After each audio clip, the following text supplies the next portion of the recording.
नमस्कार, आप देख रहे हैं जागरण बिजनेस और हम बात करेंगे मार्केट क्लोजिंग की। और इस शो में हमारे साथ जुड़ गए हैं हिमांशु गुप्ता, मार्केट एक्सपर्ट हिमांशु गुप्ता। हिमांशु जी, आपका स्वागत है। नमस्कार सर। शुक्रिया। हिमांशु जी, आज फिर मार्केट ऊपरी स्तरों से फिसल गया। इंट्राडे में निफ्टी ने 24,200 को छूने की कोशिश जरूर की, लेकिन असफल रहा। बैंक निफ्टी में भी एक हमने प्रॉफिट बुकिंग देखी। अब दोनों ही इंडाइसेस पर कल के लिए आपकी क्या स्ट्रेटेजी होगी? जी चंद्रशेखर जी, देखिए, पिछले 3 से 4 ट्रेडिंग सेशन में हमने देखा कि बाजार हालांकि वीक ग्लोबल क्यूज के चलते बड़ा गैप डाउन जो था उसको डाइजेस्ट करने में कामयाब रहा। यूएस और ईरान के बीच में जो तनाव दोबारा से बढ़ा, उसके बावजूद भी निफ्टी ने 24,000 के लेवल्स को रेस्पेक्ट किया। और इसी के चलते हमने देखा कि पिछले 2 या 3 ट्रेडिंग सेशंस में एक गैप डाउन, उसके बाद एक ड्यूरिंग द डे एक अच्छी रिकवरी और साइडवेज बाजार हमने देखा कि पिछले 2 से 3 ट्रेडिंग सेशन में देख बनते हुए नजर आए। अगर मैं रेंज की बात करूं तो 24,000 से लेकर 24,200 ये एक दायरा फिलहाल बना हुआ है निफ्टी 50 के इंडेक्स के लिए। लेकिन इस दायरे के बीच में हम देख रहे हैं कि individual stocks, individual sectors, earning season start हो चुका है, तो स्टॉक्स में एक अच्छी मोमेंटम बना हुआ है। मार्केट्स रेस्पेक्ट कर रहा है ब्रेकआउट्स को। तो इसका मतलब जो अंडरटोन है और अंडरलाइंग जो बुलिशनेस है वो काफी हद तक यहाँ पर स्ट्रेंथ दिखा रही है। तो इस कंसोलिडेशन में भी मुझे लगता है कि खरीदारी का व्यू बनाकर बाजार को तेजी के व्यू के साथ अप्रोच करना चाहिए।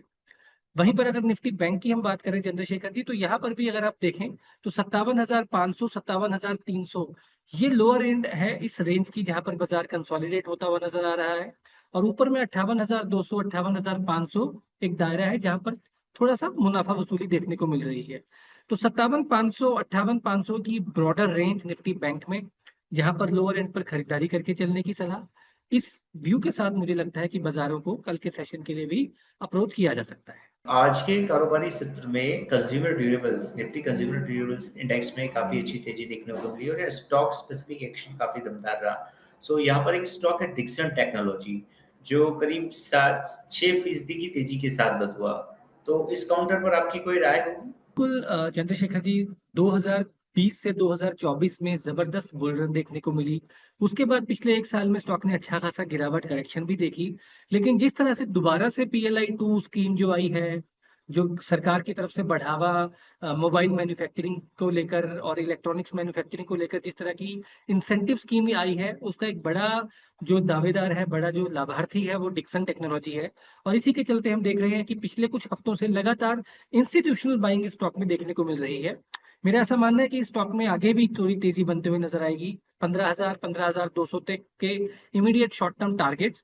और कोई भी गिरावट अगर 14,000 के आसपास, 13,800 तक इसमें आने वाले दिनों में मिलती है, तो वो खरीदारी का एक अच्छा मौका हो सकता है। हिमांशु जी, इसके अलावा निफ्टी मीडिया इंडेक्स भी 1% की तेजी के साथ बंद हुआ। यहाँ पर कुछ सिलेक्टेड स्टॉक्स हैं लाइक प्राइम फोकस, जी एंटरटेनमेंट।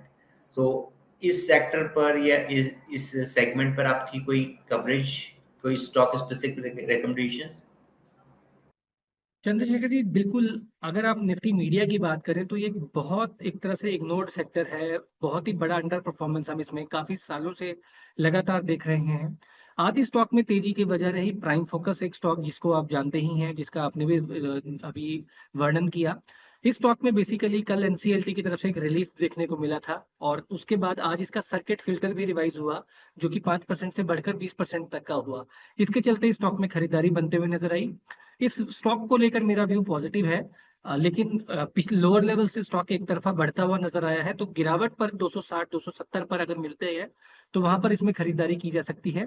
साथ ही हमने डीबी कॉप में भी, यानी कि दैनिक भास्कर के अभी जो रिजल्ट से आज के सेशन में आते हुए देखे, इसके चलते भी इस सेक्टर में थोड़ी आज हलचल बलते हुए नजर आई। जी, IT IT stocks, IT index पिछले कुछ दिनों से लगातार मोमेंटम में है और आज सीएल टेक आज वापस से इस इंडेक्स का टॉप गेनर रहा। इसके अलावा विप्रो के नतीजे भी पोस्ट मार्केट आज आने वाले हैं। तो इन दोनों शेयर्स पर कल के लिए कोई आपकी स्ट्रेटजी? देखिए, आईटी सेक्टर्स में ऑलरेडी काफी बड़ी गिरावट पिटाई हम देख चुके हैं और बाजार जो है वो बेसिकली रिजल्ट्स को लेकर कहीं ना कहीं कोई बहुत बड़ी उम्मीदें नहीं लगा रहा। और इसी के चलते कि रिजल्ट्स के बाद हमने देखा कि टीसीएस में भी खरीदारी लौटने को देखने को मिली। एल एंड टी माइंट्री के भी रिजल्ट्स के बाद स्टॉक में खरीदारी देखने को मिली। मुझे लगता है विप्रो में भी काफी हद तक एक गिरावट ऑलरेडी बनती हुई नजर आ चुकी है। तो यहाँ पर मेरा ऐसा मानना है कि 173 यानी कि 173 रुपए के स्टॉप लॉस के साथ यहाँ पर खरीदारी बनती हुई नजर आ सकती है। और अगर किसी के पास पोजीशन है तो इस स्टॉप लॉस के साथ स्टॉक में बने रहें। 182 185 रुपए तक के लक्ष्य मुझे लगता है विप्रो में भी शॉर्ट टर्म में बनते हुए नजर आ सकते हैं। इसके अलावा एचसीएल टेक पर आपकी राय? जी, एचसीएल टेक में भी मैं कहूंगा कि एक गिरावट के बाद एक वी शेप रिकवरी बनते हुए नजर आई है। और हाल में ही जिस तरह से एचसीएल टेक ने एआई एक बड़ी कंपनी के साथ अपना एक कारोबार, अपना एक कॉन्ट्रैक्ट किया है, उसके चलते मुझे लगता है कि स्ट्रीट थोड़ी सी पॉजिटिव है। चार्ट जो सेटअप है वो नेगेटिव से न्यूट्रल की तरफ होता हुआ नजर आ रहा है। तो 1150 1155 के स्टॉप लॉस के साथ यहाँ पर भी खरीदारी की जा सकती है।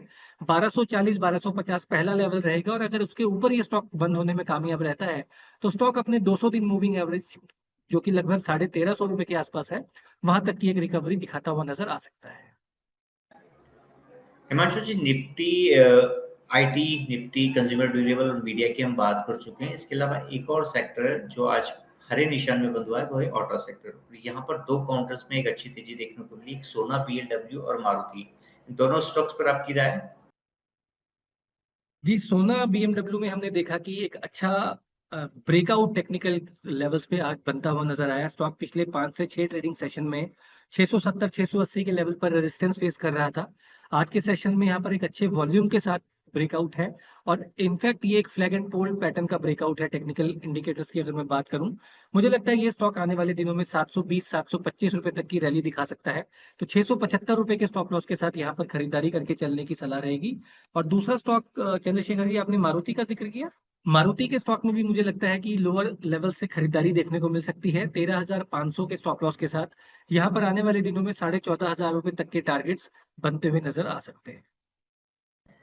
हिमांशु जी, इसके अलावा कल के सेशन के लिए आपका कैश में कोई कॉल और एफएनओ की कोई पिक? जी, एफ एंड ओ सेगमेंट में चंद्रशेखर जी, मुझे लगता है इंडियन होटल्स, जिसके कि अगले हफ्ते नतीजे भी हैं, मुझे लगता है ये स्टॉक एक अच्छी तेजी दिखाने का पोटेंशियल रखता है। लोअर लेवल से एक अच्छी रिकवरी देखने को मिली, फॉलिंग डाउन ट्रेंड लाइन के ऊपर, और स्टॉक अपनी शॉर्ट टर्म की मूविंग एवरेजेस के ऊपर ट्रेड कर रहा है। मुझे लगता है कि यहाँ पर खरीदारी के मौके ढूंढे जा सकते हैं। 732 733 के आसपास आज इंडियन होटल बंद होता हुआ नजर आया।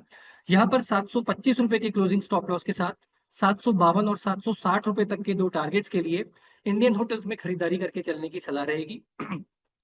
दूसरी तरफ विजया डायग्नोस्टिक्स, यहाँ पर कैश सेगमेंट में एक खरीदारी की कॉल है।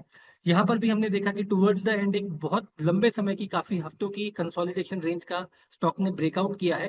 तो 1430 रुपए के आसपास स्टॉक क्लोज हुआ है। यहाँ पर 1390 रुपए के स्टॉप लॉस के साथ 1500 रुपए तक के लक्ष्य के लिए विजया में खरीदारी करके चलने की सलाह है। हिमांशु जी, आपने एफएनओ जो पिक दिया है उसमें इंडियन होटल दिया, तो स्ट्राइक प्राइस मेंशन नहीं किया। किस स्ट्राइक प्राइस के लिए करें खरीदारी? चंद्रशेखर जी, मैंने ये फ्यूचर में ही खरीदारी की कॉल दी है, ऑप्शन में खरीदारी की कॉल नहीं दी है। क्योंकि हम देखते हैं कि रिजल्ट्स के चलते ऑप्शंस में आईवीज एकदम रिजल्ट के बाद गिर जाते हैं। तो ये डायरेक्ट फ्यूचर्स में ही खरीदारी की कॉल है। Thank you. Thank you Himanshu ji, आपका डिस्क्लोजर। जी, जिन स्टॉक्स में मैंने आज चर्चा की उनमें मेरा निजी निवेश नहीं है, लेकिन हमारे क्लाइंट्स की ट्रेडिंग या इन्वेस्टमेंट पोजीशन इन स्टॉक में हो सकती है। फ्यूचर्स एक रिस्की ट्रेड है, यहाँ स्टॉप लॉस के साथ ही ट्रेड करें, और सेबी रजिस्टर्ड एडवाइजर के सलाह के साथ ही ट्रेड करने की सलाह है। Thank you so much Himanshu ji, हमारे साथ जुड़ने के लिए और मार्केट पर अपनी राय रखने के लिए।